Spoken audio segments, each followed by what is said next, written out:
Hello and welcome to Move or Improve. I'm Debbie Miller, your host, and today I'm going to talk about something that may interest you if you're budgeting for retirement. I'm going to share ways to stay within that budget. And yes, it is possible to be a cheapskate, but still enjoy life. So spending in retirement is really broken down into three phases. Think of it as the go-go years, the slow-go years, and the no-go years.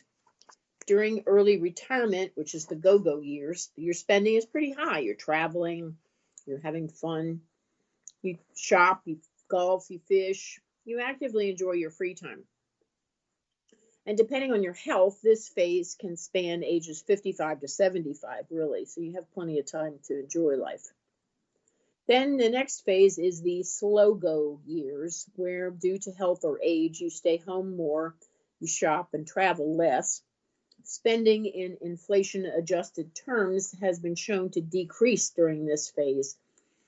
And that phase is usually anywhere from the 70 to 85 age range. The last one is the no-go years. And that's where you really spend on health care. That replaces what used to be spent on entertaining.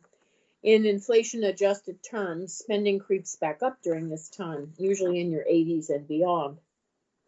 So how can you really manage to budget for all this? Well, you can enjoy a comfortable retirement and live off your pension or Social Security by using a few of these ideas to help you stretch your dollar even further.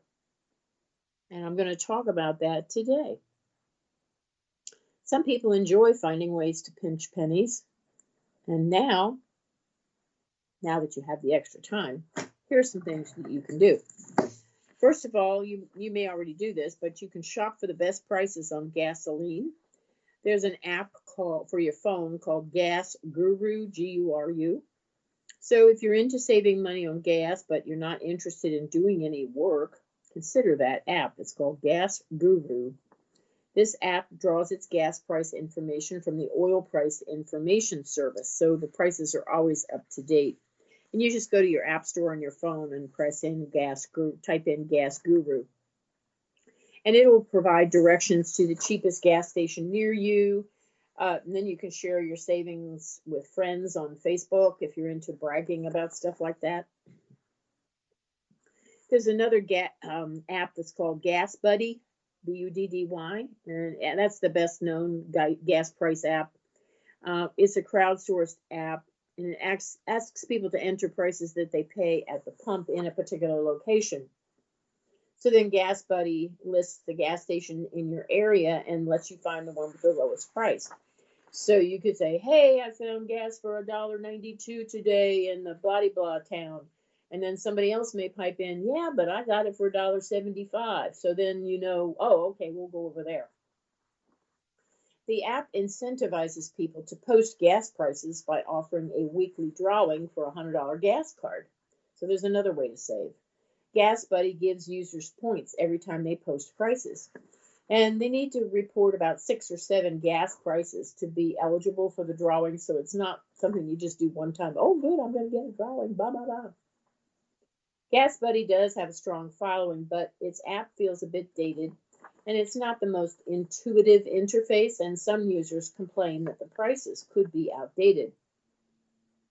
There's another popular crowdsourced navigation app. It's called Waze, W-A-Z-E, and it lets you know how much you'll pay for gas as you travel. So if you're heading across the state or north to south or whatever, it can direct you to the cheapest gas station.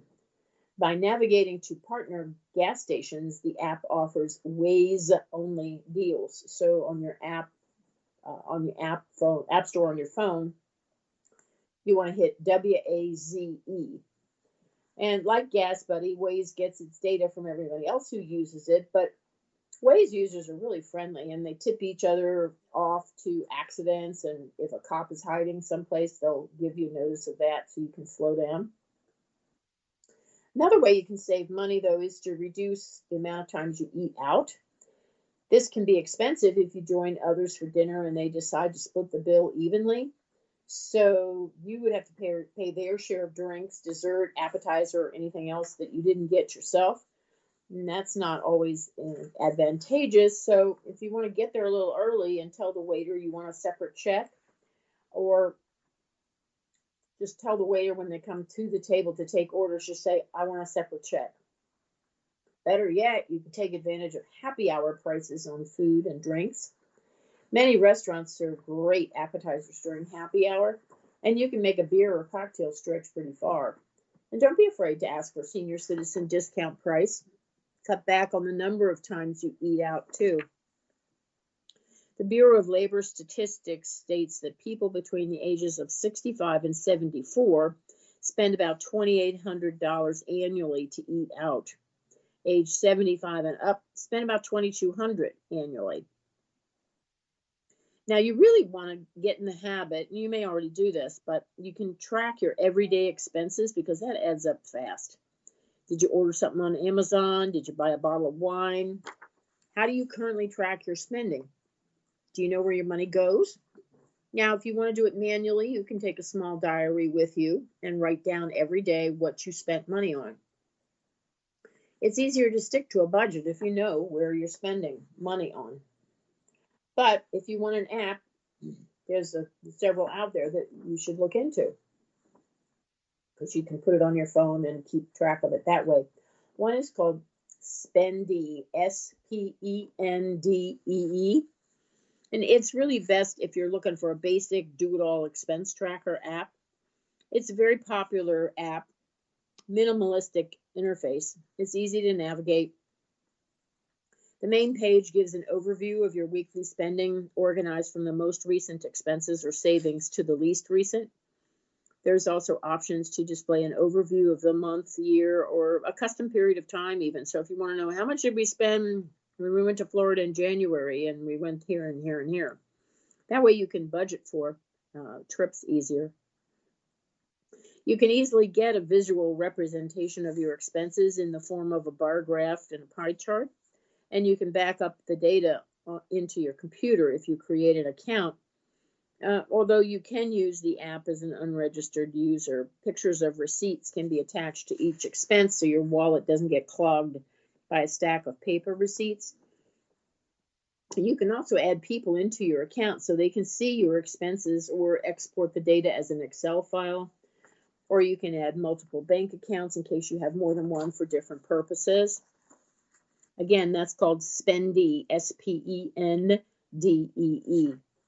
there's another one out there, though. It's, strangely enough, called Pocket Expense. And it's best for keeping track of bills and expenses over multiple bank accounts.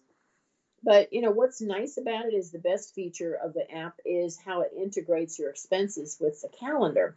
So you can see how much you've spent on each day. So you may go 2 or 3 days and not spend anything, and then all of a sudden the weekend comes and boom, we're spending money.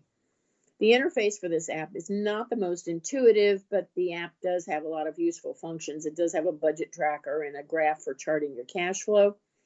But you can also keep track of multiple bank accounts and account types, and you can sync your account with your email. And most importantly, I think, is you can keep track of your bills so you always pay them on time, which is a good thing. And there's another one. It's called Money, Monny, not Money. It's called Money, Monny. It's best for new users who want to get in the habit of tracking expenses. The layout of the main page has all your recent spending and your total expenses and the remaining amount of money to spend all in one place. The app gives you many challenges to make savings a little bit more exciting. For example, you could have a challenge to enter key in entries for 7 days straight.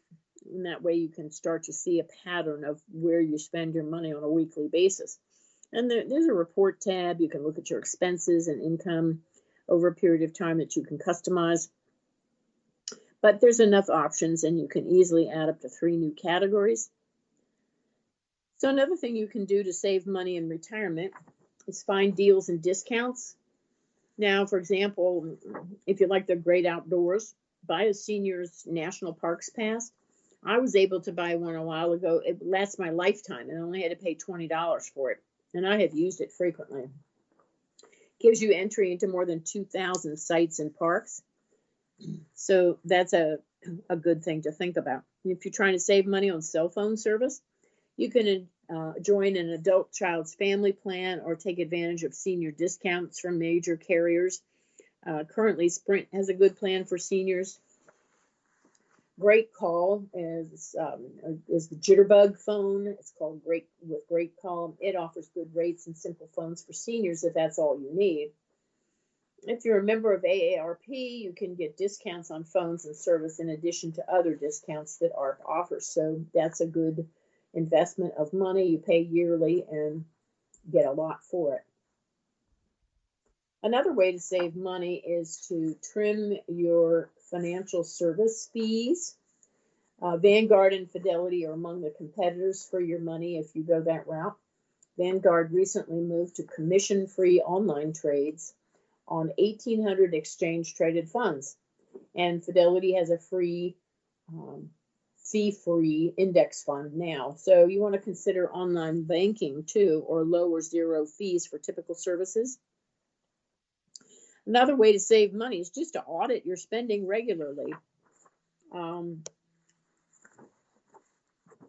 Spending daily, weekly, monthly. Find out where your money's going. If you tend to buy on impulse, you might want to sleep on your decision. You may change your mind the next day. Many services offer identity protection, but they'll try to auto renew, and you don't want to do that. Magazine subscriptions might be another place to cut back.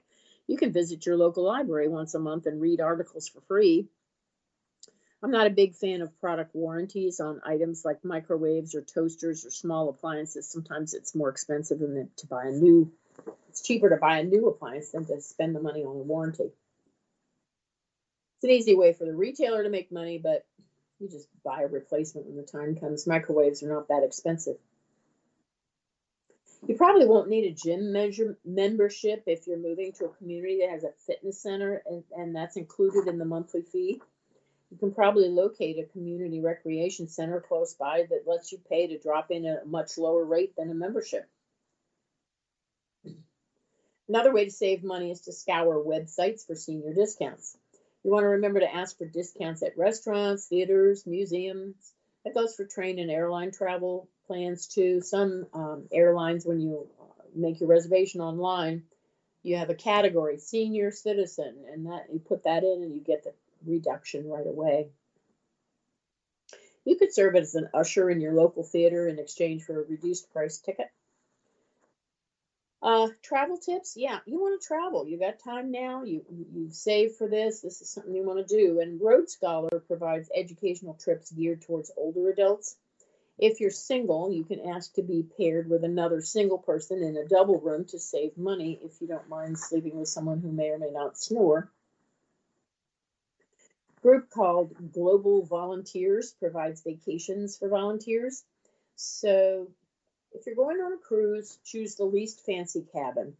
You can also save by booking at the last minute, and you want to rent by the month at an Airbnb or a VRBO place, especially if you're thinking of moving to another city and you want to stay there a while. Do an Airbnb or a VRBO. It's cheaper.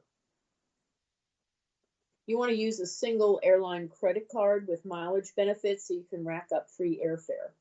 If you travel outside the U.S., use a card that does not charge a foreign transaction fee. Make sure you do that. Another way to save money is to shop secondhand. Shopping at upscale thrift stores can be a fun and cost-cutting way to find clothing. After all, you're retired. You don't need as many business clothes as you once did. Many places offer bus trips to thrift shops.